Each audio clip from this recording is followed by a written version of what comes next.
Next on American History TV. As the death toll from the coronavirus pandemic continues to rise, we look back at epidemics in the 19th century, when cholera and yellow fever decimated communities, and the printed word was the dominant source of information.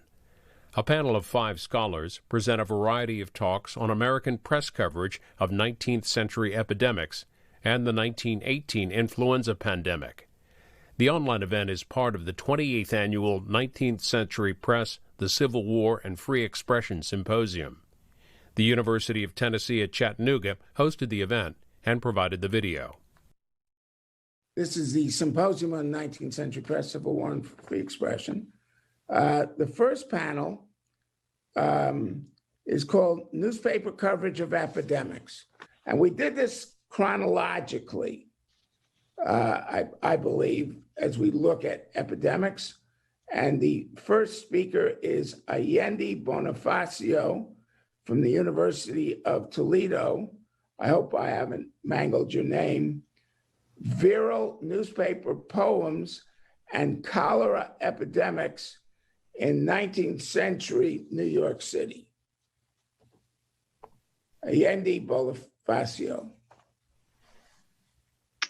Great, thank you so much to you, David. I do have a PowerPoint that I sent along. There it is. Okay, excellent. Thank you. So first, I'd like to maybe set my timer here just so that I don't go over.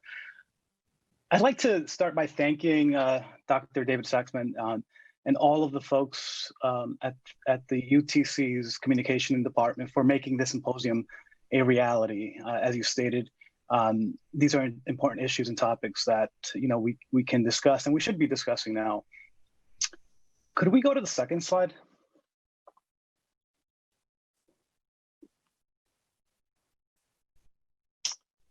Okay, so are we at this? I'm not sure if I see, if the second slide is up, I'm just gonna continue here.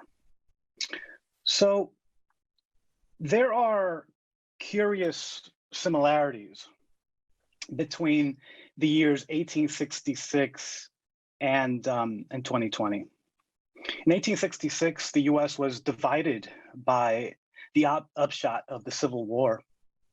At the same time, the threat of a, quote, foreign virus that medical professionals and city officials struggled to control changed the lives of millions of Americans.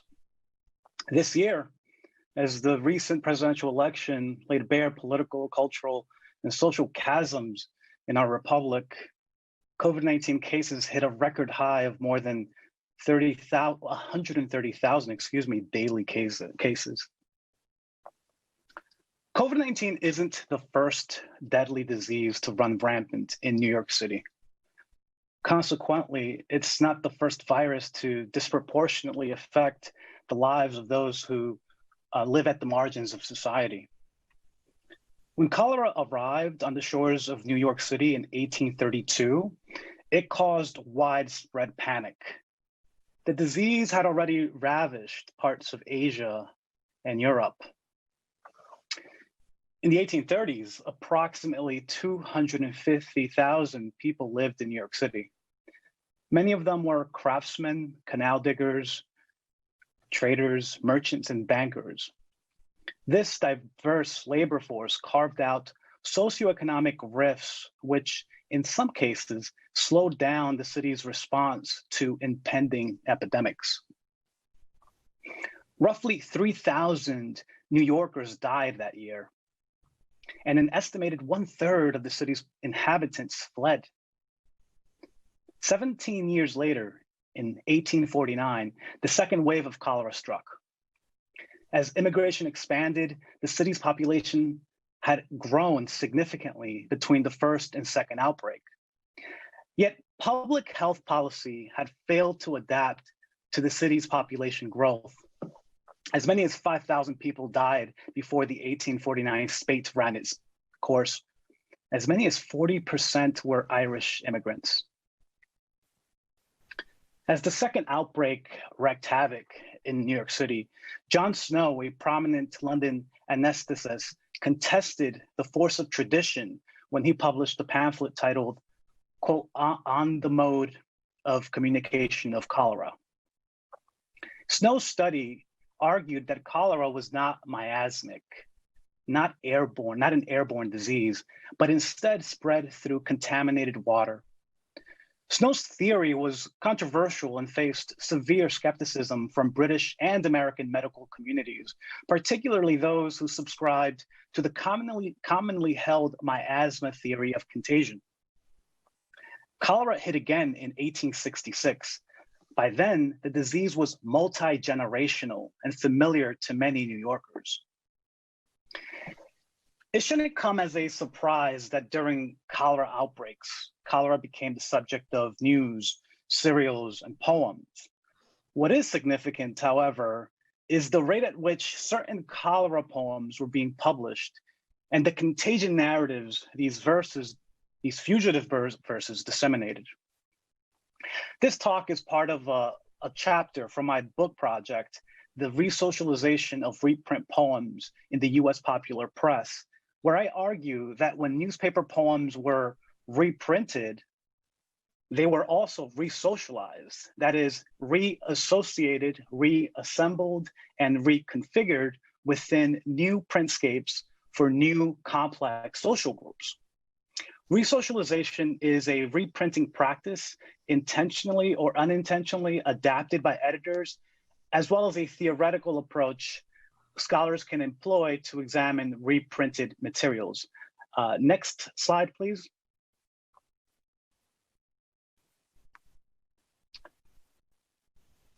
The full chapter examines 4 newspaper poems that went, as it were, viral during the 1866 New York City cholera epidemic. These poems are titled The Voice of the Pestilence, The Path of the Pestilence, King Cholera, and The Health Bill, a talk between 2 Republicans at Albany.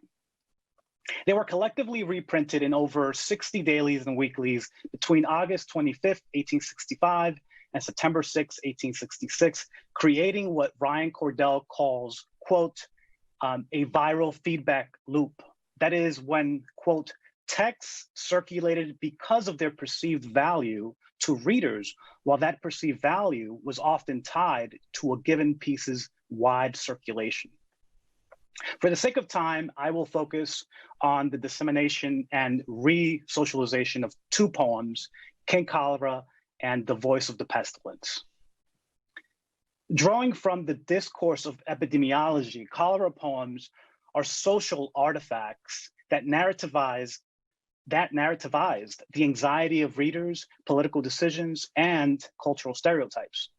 When we read these poems within their printscapes and alongside contemporary socio-medical debates regarding etiology, contagion, sanitary reform, and containment, the complex relationship between cholera poems and their political message becomes a little clearer. Slide 4, please. Years before the publication of the 2 poems in my talk, the metaphor of King Cholera was making the rounds in popular periodicals. For example, on September 25th, 1852, just a few years after the 1849 cholera outbreak in New York City and London, Punch magazine featured a full-page wood engraving entitled A Court for King Cholera. In the figure, a crowd is gathered in a filthy and busy street. They are, as the figure's title suggests, King Cholera's court of the poor and sickly. The mass of people, old and young alike, live in squalor, the likely setting for cholera's reign. Examining the Punch cartoon as part of a set of communicative practices that made shared experiences meaningful, Suzanne Nunn argues that, quote, this image reflected and reinforced specific middle class social anxieties about dirt, disease, the poor, and the Irish, and fully engaged with medical, political, and social debates that crystallized around cholera in the mid-19th century, end quote.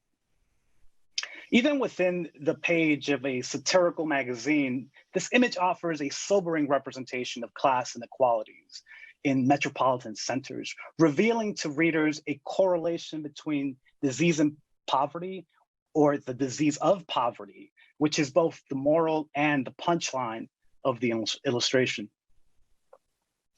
Even by 1866, the medical community did not agree on cholera's etiology or a generally effective way to treat the disease. Most, however, subscribed to the notion that people inhabiting ill-ventilated tenement apartments in working-class neighborhoods like the Five Points were particularly at risk of contamination. In his seminal work, The Cholera Years, historian of medicine Charles Rosenberg writes, quote, "The poor who lived in such squalor were to be removed to clean, dry, and airy houses as soon as possible." End quote. This often proved impossible, especially among immigrant communities who occupied dense wards with limited resources. Stigmas about poor immigrants carrying the disease were common in the press. The New York Herald claimed that the outbreak was owed to, quote, "the great mass of steerage passengers or immigrants composed of the poorest and worst European peasantry and hapless, worn-down artisans of manufacturing districts who, by some inexplicable problem, manage from their daily earnings to save a portion to pay for their passage," end quote. The first poem, King Cholera, was initially published anonymously on August 26, 1865 in Mrs. Grundy, a New York City-based weekly humor magazine. The poem was reprinted in over 23 newspapers between September 8th, 1865 and September 8th, 1866, in newspapers from Keene, New Hampshire to San Francisco, California. The poem's speaker advocates for sanitary reform and for social improvement among the poor, while at the same time personifying cholera as a despotic ruler who feeds on the sick and impoverished. In the second stanza, the speaker inquires about preventative measures, quote, "What shall we do to avert his wrath? Can we not purge our city in time with charcoal, water, and sprinkled lime, and leave no place for his hideous path?" According to contemporaneous news sources in both the US and England, charcoal was used to prevent the spread of cholera around people and livestock. For example, a column in the Field and Fireside in North Carolina entitled "Charcoal for Hog Cholera" reports on January 16th, 1866, that bituminous coal is recommended as preventative of hog cholera, end quote. On August 11, 1866, the Leeds Mercury in England prints, quote, "Charcoal, and especially wood charcoal, possesses, amongst other useful properties, an astonishing power of absorbing deleterious gases."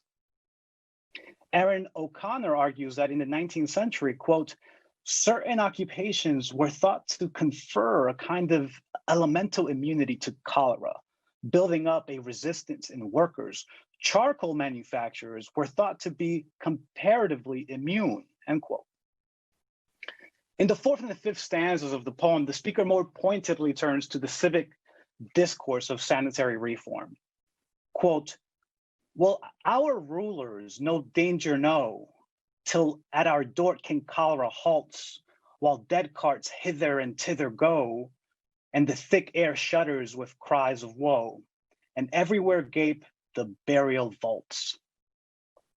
The speaker cautions, quote, rulers to not respond sluggishly to the cholera outbreak. The thought that city officials were not doing enough to prepare their constituents for another outbreak was on the minds of many readers.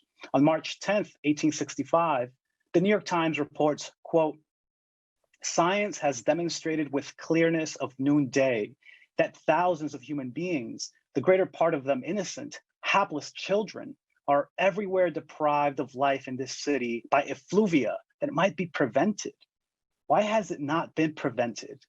Why has not better laws been made, better men put in trust?" End quote. On November 13th, 1865, the Brooklyn Daily Eagle published an article titled "Preparations for the Cholera," calling, quote, on the authorities to take immediate steps to save our citizens from unreasonable panic by giving them, with the least possible delay, the reassuring knowledge that their lives stand protected by thorough measure of sanitary reform, end quote. Mirroring the public demands in these articles, King Cholera's fifth stanza asks, quote, the city fathers to, quote, take heed of warning now, take heed, while still there is time our homes to save, before our city may be but a mighty grave. The fifth stanza's sepulchral imagery of the city as a, quote, mighty grave, together with the, quote, dead carts and the, quote, poisonous seed in the previous stanzas, conjure a collective image of a city in the throes of contagion. In King Cholera's final stanza, the speaker once again invokes the question of sanitary reform. The speaker summons, quote, the city fathers and asks, cleanse, O fathers, these gutters and sties, festering kennels and filthy slums, reeking under the dog-days skies. For if their stench must still arise, what shall we do when King Cholera comes? In this stanza, the speaker requests what many New Yorkers wanted in 1866, adequate public health laws and reform that protected city dwellers from another cholera outbreak. There was little trust in public officials, however. For instance, on July 20th, 1866, the Daily Eagle called the city's health commissioners, quote, shamelessly inefficient. The Eagle continues. Oops. I'm just going to finish up here because we don't have that much time. The Eagle continues, quote, threatened with a visitation of the cholera this summer, the people were ready to submit to unusual exercise of power if the public health could be the better protected. I have some other slides, and actually I had another poem I wanted to get into, but for the sake of time, I'm just gonna skip over to the conclusion, and perhaps we can get to the other poem during the Q&A, just to make sure that we all, I give you enough time to the other panelists. So can we skip over to the final slide, please? Slide 6. Thank you. So the number of 19th century cholera fatalities pales in comparison to New York City's COVID-19 deaths. With over 500,000 cases, including more than 30,000 deaths as of November, the 5 boroughs have become a hot zone for the novel coronavirus. While in the 19th century, it was European immigrants who were hardest hit by cholera, today it is communities of color that face unprecedented risks. COVID-19 has been designated as, quote, an Asian virus by both the outgoing president of the United States and the press. COVID-19 has been commonly called the, quote, China virus, the, quote, Kung flu, quote, Wuhan virus. Such names, Kim points out, denote more than a reputed origin. Quote, they reinforce rhetoric that is overused to the point of both nonsense and normalization. They place blame and hypervisibility on a type of body that cannot respond without bodily dispossession, or worse yet, bodily plunder. In 1866, many newspaper poems were occasioned by cholera and its calamitous impact on society. These poems resocialized contemporaneous debates about sanitary reform, contagion, and preventative measures through verse that drew from the discourse of epidemiology, contagion, and in many cases, how reading publics understood and managed this disease. COVID-19 is not the first pandemic of this decade, yet the social structures that determine who gets sick and dies are the same as the 19th century. The cholera poems in this study teach us that class and race have always been central to the way society responds to outbreaks. Those who suffer are the ones who always suffer, the marginalized and underserved. Thank you so much. And like I said, we can probably get to the other poems later on.